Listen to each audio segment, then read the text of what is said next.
Dear Patriots, before the news starts, please subscribe to our patriotic channel by clicking the subscribe button. Give us a thumbs up to this video. Don't forget to leave your opinion below in the comments section.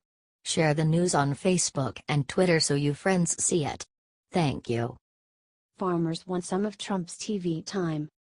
Farmers fretting over White House trade policies will aim to appeal directly to President Donald Trump during his favorite shows on Fox and MSNBC. The effort by farmers, a key part of the president's base, will be the first to appeal directly to the president in his living room. The advertisement, which starts Wednesday and runs through the month, will air during Fox and Friends, Dobbs and Morning Joe, some of Trump's favorite shows for distilling the day's news, said one source familiar with the planning of the campaign.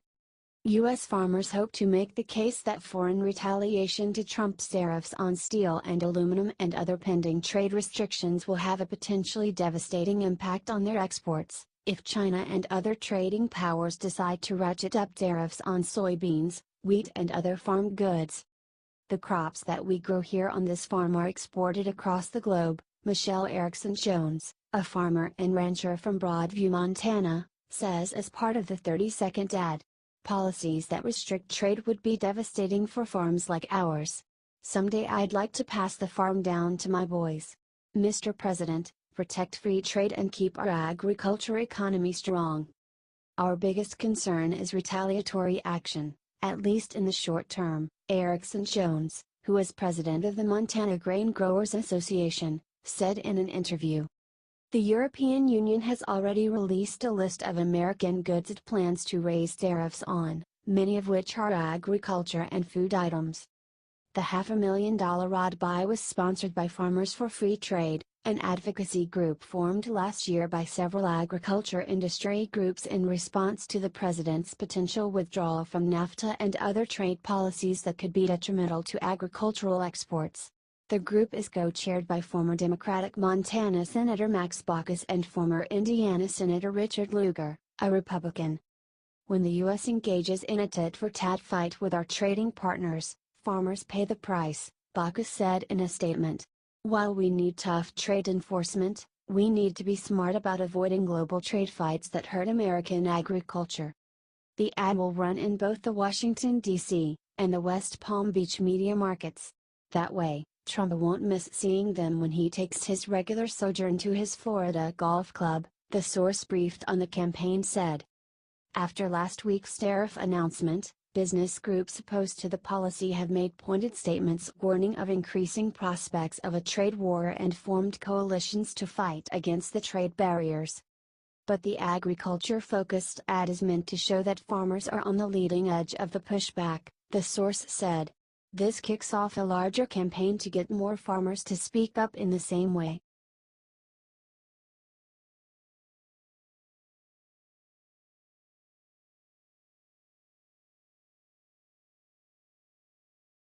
In sudden move, Tillerson out, Pompeo to be new Secretary of State. President Donald Trump said Tuesday he is removing Rex Tillerson after a rocky tenure and nominating CIA Director Mike Pompeo in his place, a shakeup that appeared to take the Secretary of State by surprise. I've worked with Mike Pompeo now for quite some time, Trump told reporters outside the White House. Tremendous energy. Tremendous intellect. We're always on the same wavelength. The relationship has been very good, and that's what I need as Secretary of State. Trump said he and Tillerson did not see eye to eye on major foreign policy issues, naming as an example the Iran nuclear deal. The president said he thought it was a bad agreement, but he said Tillerson supported it. I wish Rex Tillerson well, the president said. I'm really at a point where we're getting very close to having the cabinet and other things that I want.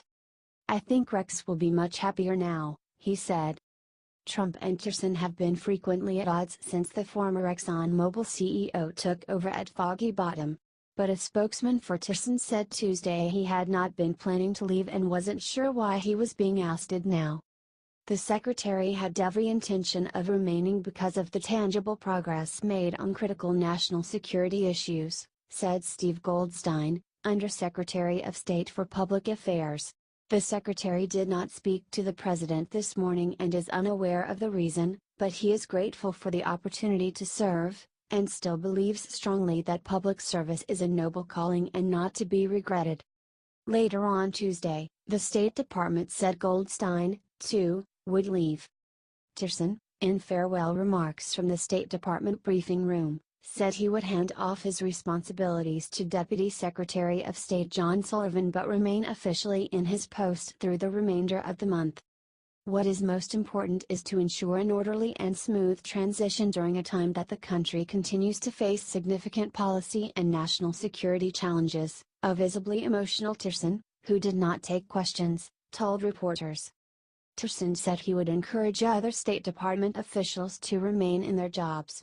He touted the administration's campaign to increase pressure on North Korea and warned that Russia's current trajectory is likely to lead to greater isolation on their part, a situation which is not in anyone's interests.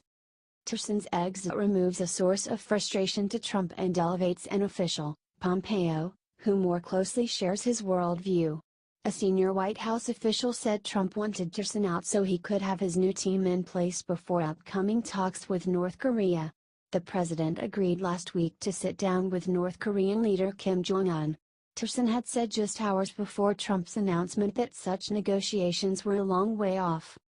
"I don't think they see eye to eye on anything," said one senior administration official. The strength of the secretary's relationship with Trump has been a regular source of speculation. Tillerson reportedly referred to the president as a moron last year, and while the secretary held an impromptu press conference in the wake of that report, he did not outright deny having used the term. Tillerson also went further than the president in condemning the Russian government for its alleged role in the attempted assassination of a former Russian spy in the United Kingdom earlier this month. Tillerson said Monday that the attempted murder clearly came from Russia and certainly will trigger a response. White House spokeswoman Sarah Huckabee Sanders declined to explicitly blame Russia at her briefing that day, though Trump on Tuesday said, "It sounds to me like they believe it was Russia, and I would certainly take that finding as fact." Trump has fired aides without warning before. Then Chief of Staff Reince Priebus found out last summer that he had been replaced when Trump announced that John Kelly would be his new chief. Former FBI Director James Comey was alerted to his own firing last year by media reports, since he was not in Washington when a White House aide delivered Comey's termination letter to the Bureau's Pennsylvania Avenue headquarters. Pompeo's favored status in the West Wing for months led administration officials to view him as Tillerson's likely replacement. Trump was at one point expected to tap Senator Tom Cotton, Republican Arkansas, to run the CIA, but the White House hesitated to put another Senate seat on the table ahead of the 2018 midterms, according to a person close to Cotton. The potential offer also became less attractive to the senator, who would have been giving up a safe Senate seat to run the CIA for just 2.5 years if Trump loses re-election.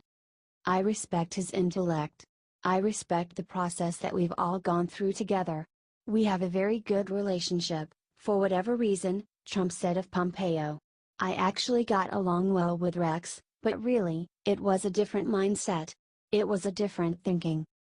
I am deeply grateful to President Trump for permitting me to serve as director of the Central Intelligence Agency and for this opportunity to serve as Secretary of State," Pompeo said in a statement. "His leadership has made America safer and I look forward to representing him and the American people to the rest of the world to further America's prosperity." The Senate Foreign Relations Committee said Tuesday it expects to hold a hearing on Pompeo's nomination in April.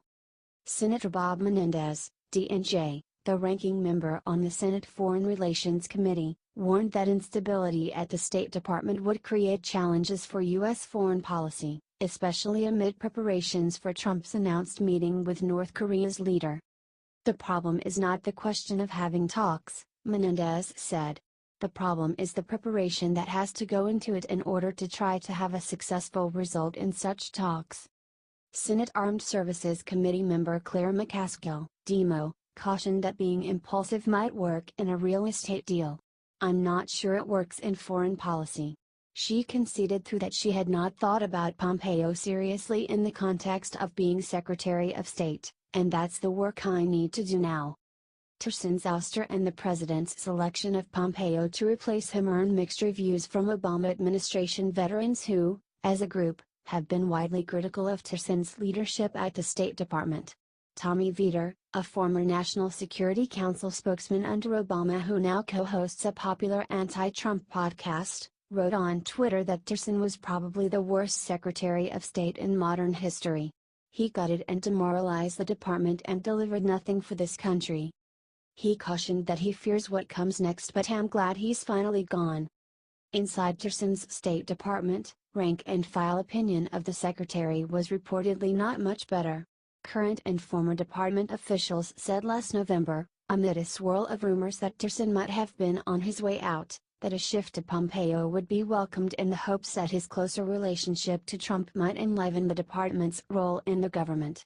Brett Bruen, a former State Department official, said Tuesday that there is strong sense of relief at State. The last year has been traumatic, to put it mildly. Before being nominated by Trump to run the CIA, Pompeo was a three-term Republican congressman from Kansas. He has degrees from Harvard's Law School and the U.S. Military Academy, from which he graduated first in his class. Pompeo has previously expressed skepticism towards climate change science, remarking in 2013 that there are scientists that think lots of different things about climate change. There's some who think we're warming, there's some who think we're cooling. That stance has raised red flags among some climate advocates. Gina Haspel, who Trump said would replace Pompeo and who was named the CIA's deputy director last year, is an agency veteran who in 2002 ran one of its detention sites in Thailand, where she oversaw the torture of two terrorism suspects, according to a New York Times report. Tapes of those interrogations, which included waterboarding and smashing one suspect's head into a wall, were ordered destroyed in 2005, the Times reported. After 30 years as an officer of the Central Intelligence Agency, it has been my honor to serve as its deputy director alongside Mike Pompeo for the past year, Haspel said in a statement. I am grateful to President Trump for the opportunity, and humbled by his confidence in me, to be nominated to be the next director of the Central Intelligence Agency. While the CIA's tactics in the initial years of the war on terrorism have been widely controversial, Trump himself has expressed support for such techniques. On the 2016 campaign trail, Trump said he supported the use of waterboarding, a technique by which a subject is made to feel like they are drowning, and said he would resurrect its use. After his inauguration, the president said he would defer on the question of waterboarding to Pompeo and Defense Secretary James Mattis. Eliana Johnson, Matthew Nussbaum, Emily Holden, Connor O'Brien and Daniel Libman contributed to this report.